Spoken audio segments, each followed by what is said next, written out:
I was watching somebody and they say that this whole process of impeaching the deputy president has shown how this government, if it really indeed wanted to do a thing or two for this country, it could be able to do it.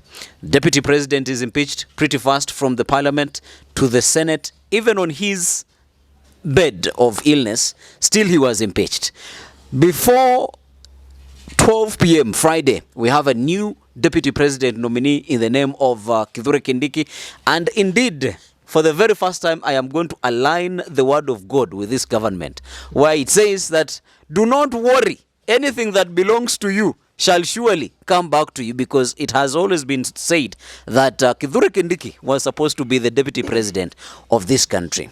I have a good friend here, Max Olu. Many of you know him as disciple number Achiel of the president.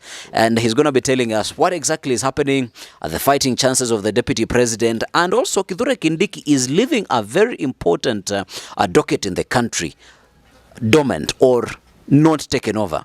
Who might be the next CS of Interior? Max, salimia watu, tuanze hapo. Thank you so much, Alan. Yes. My name's Max Olum, just as you have said. Yes, disciple number one. Kijana ya rais. Yeah, mtu ya mkono ya rais. Yes. Team come here, go there. Team come here, go there. Yeah. I had a guest. We actually don't have a specific job. Yes. But we have a say. Yeah. In what happens and what goes around. Yeah. Yeah. Yesterday I had a guest who was at pains of answering what happened between the deputy president and the president. I hope you will not take me around the around the messes. Yeah. What happened between the?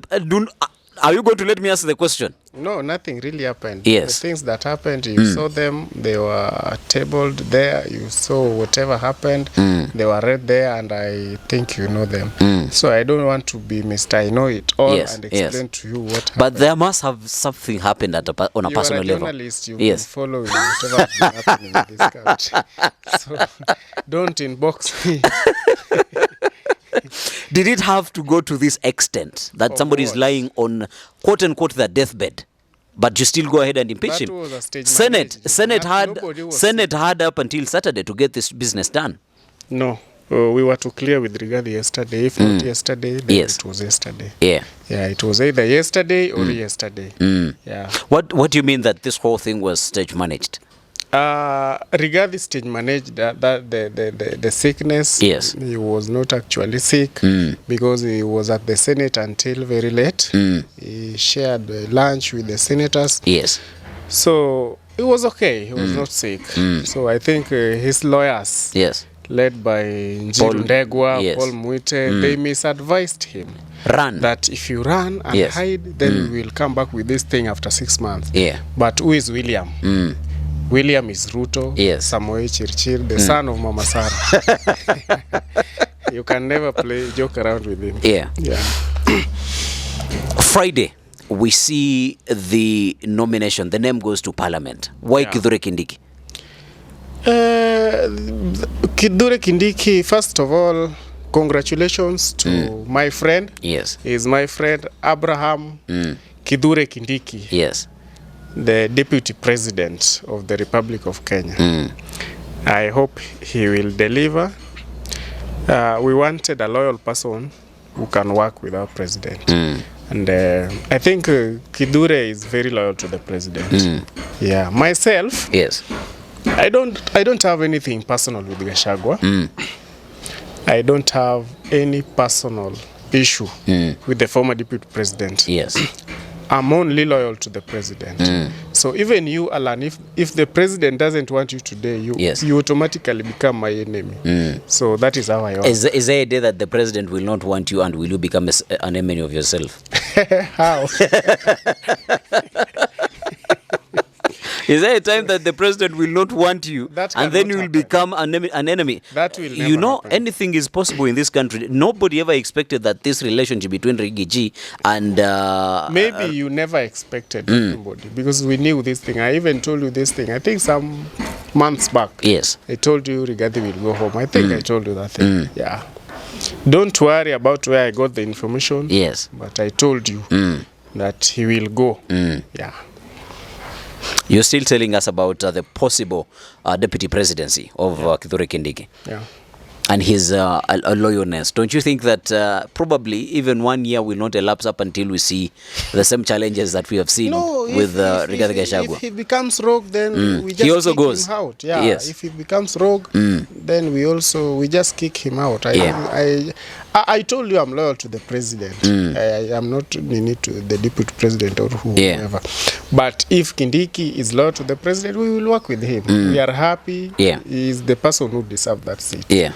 That seat, I mean. If he's loyal to the president, we'll work with him. Are the people of the mountain happy that you're giving this seat to KITHURE Kindiki? You know, people must not be happy, and you must not agree, and you must not be...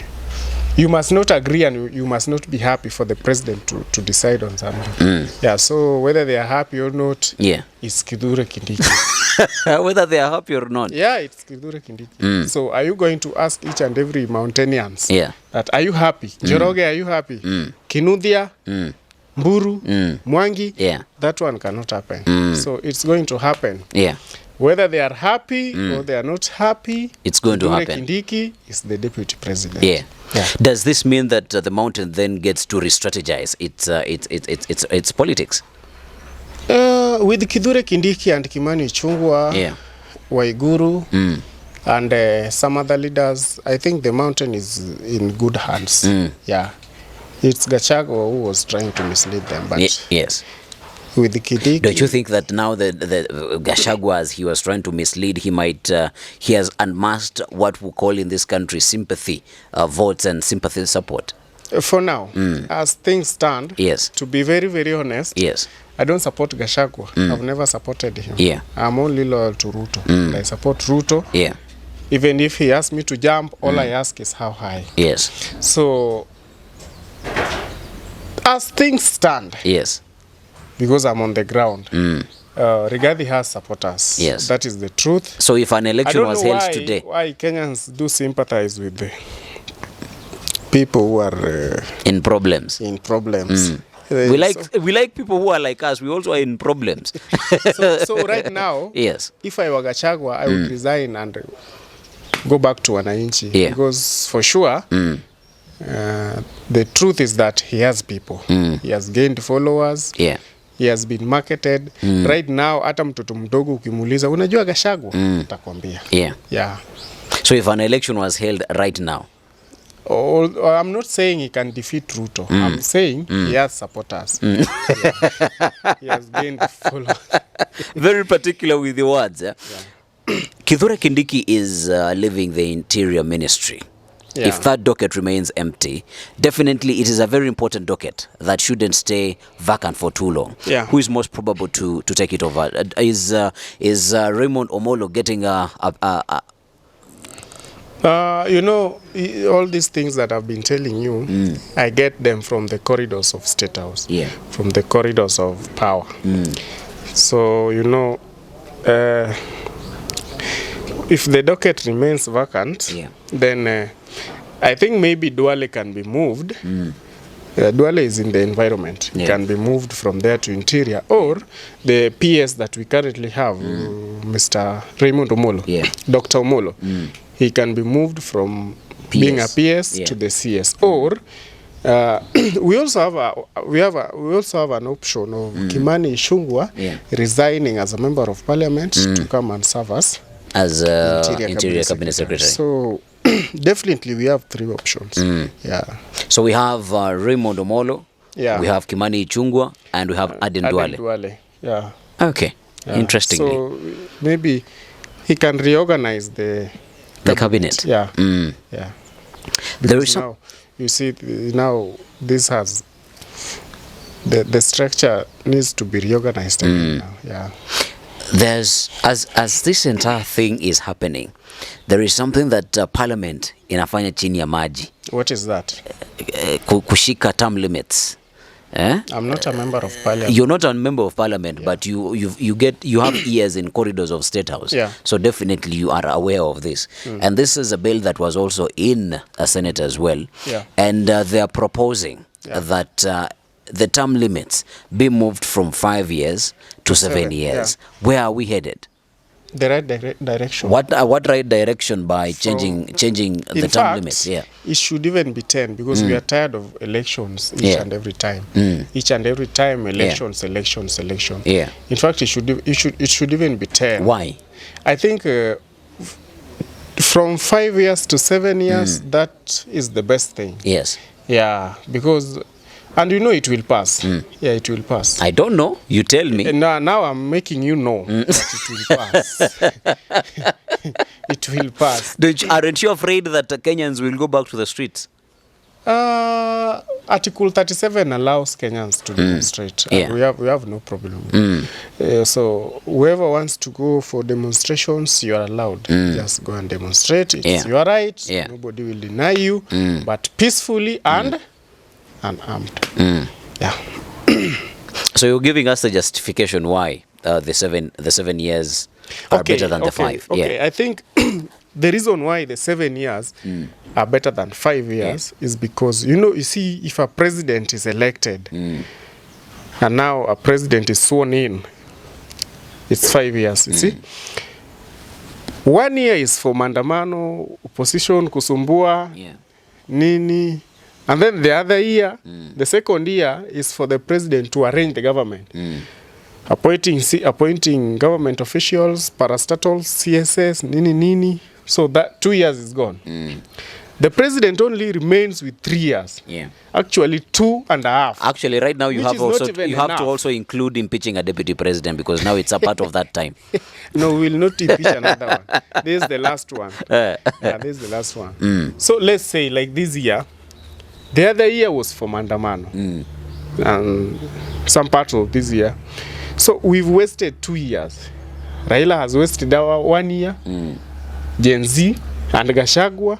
So the president only remains with 2.5 years, which is not even enough.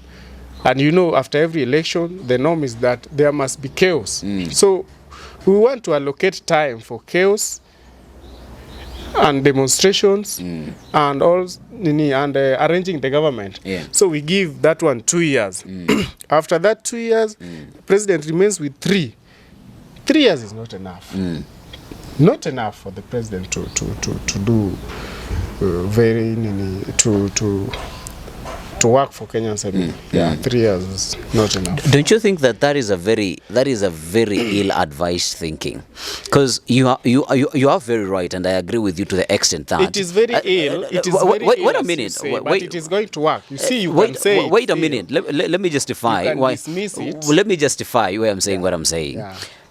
It is ill to think that way, but I will agree with you that the first 2 years are always spent on either demonstrations, going to courts, arranging the government and all of that. But that does not justify why we need the term limits to be changed. Why don't we think in hindsight and say, how can we make sure that these electoral injustices do not happen?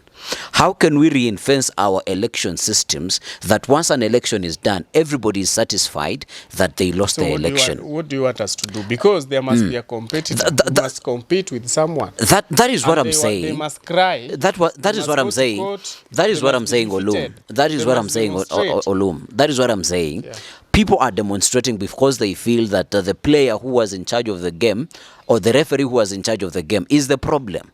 Why? People are feeling that Chebukati was nominated by Raila actually, ODM, by the opposition. So why do you think that the referee is not fair? I'm not saying, I'm not speaking from the line of only Raila Odinga. I want you to look at it this way. No, he's not in the current opposition. I would rather say Rigathi Gachagua is the current opposition. So let us see if he will also cry in 2029 if it passes the term limit extension. But why don't we then deal with those core issues first? And once we deal with those, then we see what happens instead of extending 5 years the term limit.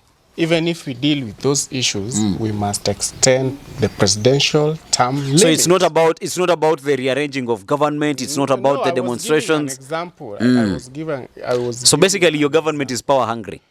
Not really. Not really. 7 years is not that much. 7 years is a child mwenye amezaliwa na ako primary school by that time. No, this election and not a child. 7 years is not that much. So but you've decided to use an analogy. Am I not allowed to use analogies? You are allowed. Yes. But let me tell you, it will be extended from MCA to the president. Yeah. And I'm telling you, it will pass. Yeah. So you also initially, Icherargei saw initially that if you only give it to the president, they will not accept. But give everybody. It will pass. Reason, you know, even this RIGATHI thing, how do we call it? Public participation. I told some people that you will participate. But your views will not be taken into account. Want to participate, we don't care.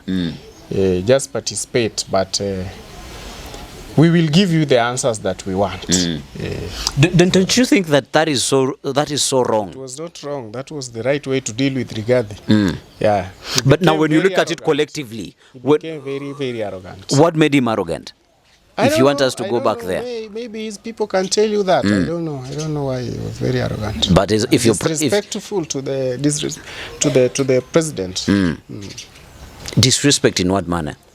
Disrespect to the president in a way that the head of state addressed the nation at State House, and he calls a stupid conference in Mombasa after the head of state. You don't need to address the nation after the president has addressed the nation. You know that one. Yeah, that is the protocol. Yeah, so that is disrespect. So basically, that is why you decided to impeach. So basically, that's why you decided to impeach. I'm just giving you an example. An example that might have led to the impeachment. Yeah. If you are not loyal, you are not respectful, we impeach you. Yeah. And a lot are coming. After Raila is going to lose this AU thing. So we are waiting to laugh for Raila. We are now laughing at Rigathi Gachagua. I feel so bad that I might have to agree with you on Raila losing the AU seat, but if he loses it, doesn't he then become a problem to you? Which problem? He becomes a problem to the government. He has never become a problem to us. He will become a problem. Why? How? He would want to run in 2027 or in 2029. What is the problem with that? He has been running since 97. What is the problem? He has been running all along. You do not. He has been taking early leave. Yes. 1997. What is the problem with him running? This time around when he runs, you do not have the votes of the Murima as you would want them. And he would go away with the votes that he had promised you from Luo Nyanza. Okay, Luo Nyanza, they don't vote. I told you that thing the other time. So I don't want to count their votes. Yeah. They don't vote. Without Raila on the ballot, they don't vote. They vote 60, almost 55%. Yeah. Now, you were saying that he will take the Mulima votes. I'm not saying he will take the Mulima votes. Do not misquote me. The Mulima votes right now are not in favor of the president, as you have alluded yourself. So if that is not on your side, or if that is not in your boss's basket, then that means that a chunk of his votes is taken away. And if also Raila Odinga decides to be on the ballot and takes away the other chunk that he had promised the president, isn't the president exposed? So do you think he will win? I am not saying he will win. I am asking you questions. Don't you think that the boss or your president or the president, let me not say your president, the president and your boss, wouldn't he be exposed? How? He will win. He will still win. What I'm not sure of is that I don't see these ODM people. Like, I don't feel like they are genuine to the president. I feel like these people, at one point, they will abandon the president and form another alliance and regroup themselves to fight the president. Why are you looking at it that way? That is my view anyway. Yes. I've never trusted them. That is your view, but it should stem from somewhere. Why is this mistrust coming? I'm saying this because if you see the activities, you'd see I was in Kisumu the last week, Homa Bay, and you are seeing how MPs are talking and what they are doing, and the ground also, it tells you that these people are not with us. But For once, let us trust them. Yeah. What are the consequences? Are there any huge consequences if they decide to jump ship towards the election? That will be a big blow to President Ruto. You see, if although he will win, Yes. but you know, now we are Mulima will vote for us, but half, not like the last election, the previous one. And now we have the Luo community. They follow what Raila tells them. They actually up to now they don't know where they will vote. Myself, I know I will vote for William Ruto. Yeah. But with the ODM people, they don't know where they will vote. So I think. So they are waiting for that command: vote this side or the other side. Yeah. They are waiting. But now, it can affect President Ruto if Raila loses the AU, but not that much. Ruto is also a smart guy. Akona mpango ya mbele. If this happens, there is a way to counter it. Yeah. So we are safe with Mudavadi. We are safe with Wetangula, and we are safe with Kindiki, and we also have Coast, and then we have Northeastern. Yeah. So I think. If Mount Kenya don't vote for Ruto, and not all of them, quite a number of them will vote for Ruto, but maybe let's say half of them will vote for Ruto, half will not, which is okay. That is their democratic right. But I can see a danger if Raila fails this AU thing, of which he will fail. I'm not saying now he's going to win. Now the president needs to play his cards well with the Azimio people.